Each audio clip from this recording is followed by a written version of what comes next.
Hi guys! So, ito yung part 2 ng life update ko nung March. Kaluluto lang po, kaluluto. So, therapy ni Aiden ngayon, March 11, 2026. And usually, si Daddy at saka si Aiden lang yung pumupunta sa therapy dito sa Tarlac kasi may work ako. Pero nagbago yung off ko, naging Wednesday. So, sumama ako sa kanila. And nakita ko na rin yung bagong building kung saan lumipat sila. And yun nga, 2 hours every Wednesday ang kanyang therapy.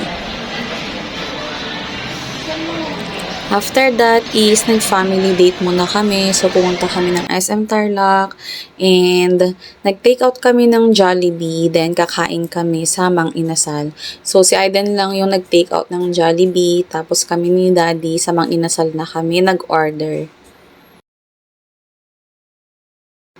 So, isa sa naging improvement ni Aiden is nagdi-discover na siya ng mga bagong pagkain. So, dati ayaw niya ng ice cream. Ngayon, gusto na niya and kumakain na rin siya ng halo-halo ngayon.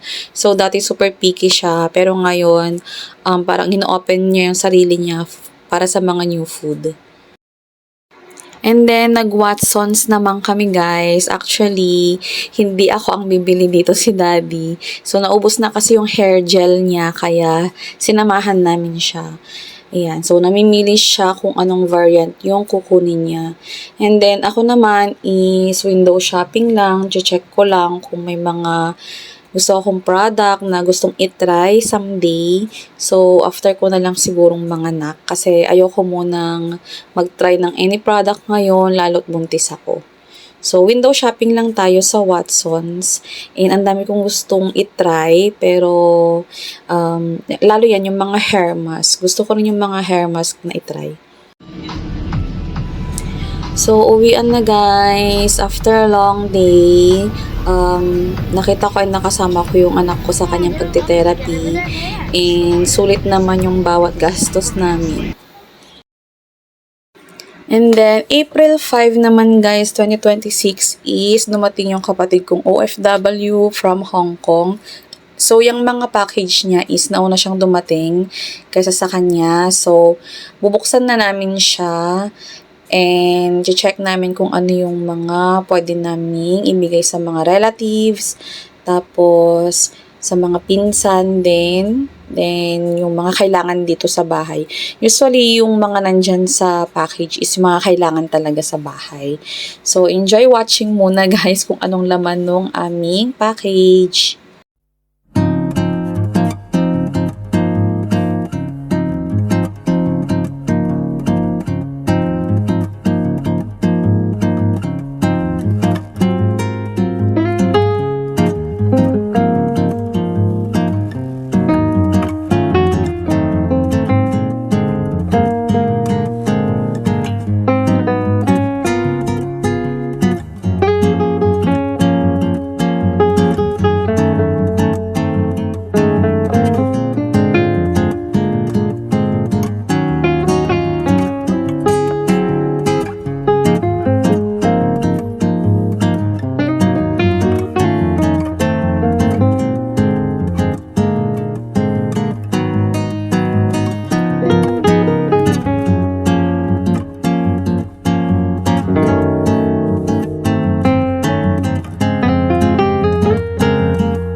So, ayan na nga guys, yung mga laman ng package and nagkalat na sila dyan. So, kailangan naman namin ngayon ng mga storage kung saan muna namin siya ilalagay. Kasi sa ngayon, hindi pa kasya sa kitchen and sa mga ibang cabinets. So, ayan guys, i-box muna namin sila and ilalabas namin yung priority yung gagamitin namin. At sobrang thankful talaga kami sa kapatid ko kasi kahit papano is ang laki ng natitipid namin dahil sa mga binibigay niya. So, eto guys, nag-crave din yung kapatid ko ng barbecue and si mama yung nagtimpla. So, dati kasi nagtitinda ng barbecue si mama. Alam niyo naman nung nagkaroon ng festival dito, kaya gusto niya ring tikman. So, hapon na yan after ng work ko, nag-barbecue kami sa labas. So, yun guys, yung life update ko ng February, March, and April. So, may part 1 pa nito guys kung gusto niyo siyang panoorin. So, ayan guys, binigay din ng kapatid ko yan para kay Aiden. So, salute talaga sa lahat ng OFW na nagpapakahirap and tinitiis yung lungkot sa ibang bansa. And ang kapalit is yung ginhawa ng mga relatives dito sa Pilipinas. So, next vlog ko guys is updated na yung aking life. So, pwede na akong mag-vlog na wala ng aking morning sickness. So, ayun guys, stay tuned and magkakaroon ako ng weekly vlog. So, thank you for watching guys. See you guys on my next one. Bye!